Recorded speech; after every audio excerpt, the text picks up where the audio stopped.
September 11, 2024 బుధవారం ఎంకేరస్ మనం మదనపల్లి మార్కెట్లో టొమాటో స్టాక్ అంటే దిగుమతి వచ్చి మనం ఎవరిలో తెలుసుకుందామండి.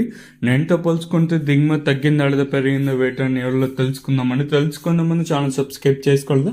ఇంకెందుకు ఆలస్యం ప్లీజ్ లైక్ ప్లస్ సబ్స్క్రైబ్ చేసుకోండి. ఇంకా మన ఛానల్ సబ్స్క్రైబ్ చేసుకోకుండా అలాగే లైక్ చేయకుండా చూస్తుంటే వెంటనే లైక్ ప్లస్ సబ్స్క్రైబ్ చేసుకోండి. మీ కుడి చేతి పక్కనే సబ్స్క్రైబ్ బటన్ అయితే ఉండదు. సో సబ్స్క్రైబ్ చేయడం మర్చిపోదండి.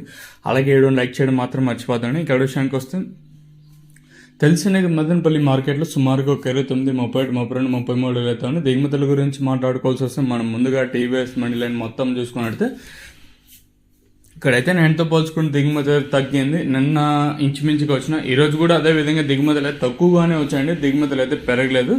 ఈవెన్ మన అనంతపూర్ మార్కెట్కి అలాగే మదనపల్లి మార్కెట్కి చాలా వేరియేషన్స్ అయితే ఉంటాయి. అంటే అక్కడ దిగుమతి అంటే కొన్ని వేలల్లో అట్లా వస్తుంటుంది. సో మదనపల్లి మార్కెట్కి అలా అయితే కదా. సో ప్రస్తుతానికి అయితే దిగుమతి తగ్గింది. సో ఓవరాల్గా జీపీఆర్ అలాగే ఎంఆర్ఎం భాగ్యలక్ష్మి ఎస్జిఎస్ మండలి అని చూసుకున్నా ఇక్కడ కూడా పెద్దగా మార్పు అయితే లేదు. పెరిగిన 1-2 మండీలు కొంచెం మడిటిగా వచ్చినా మిగతా మండలిన్నిటికి సేమ్ నిన్నట్లు తక్కువగానే దిగుమతులు అయితే వచ్చాయి. ఓవరాల్గా ఇప్పుడు భాగ్యలక్ష్మి మండిని ఇంకా స్టార్ట్ అయ్యి అంటే మనకి పాతాళం అంటే ఎండింగ్లో డిఎస్ఎం మండి వరకు చూసుకున్నా పెద్దగా మార్పు అయితే లేదు. సేమ్ నిన్నట్లు తక్కువగానే ఏది కూడా దిగుమతులు అయితే వచ్చాయి. మరి చూద్దాం ఈ ధరలు అనేది ఏ విధంగా వెళ్తా చూడాలి. సో సబ్స్క్రైబ్ చేయడం మర్చిపోద్దండి. అలాగే లైక్ చేయడం మాత్రం మర్చిపోద్దండి.